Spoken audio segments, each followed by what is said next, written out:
So whenever we're clicking to define a line segment or a polyline, polygon, wherever we're clicking, we're defining the geometry, but we're also creating a series of control points that are defining that geometry.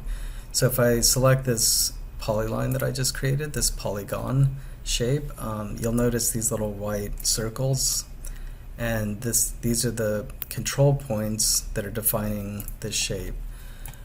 With curves or spline geometry, you'll notice that as I'm clicking, I'm also kind of defining the shape of this curve, but this curve is defined by this control polygon, which has a series of control points.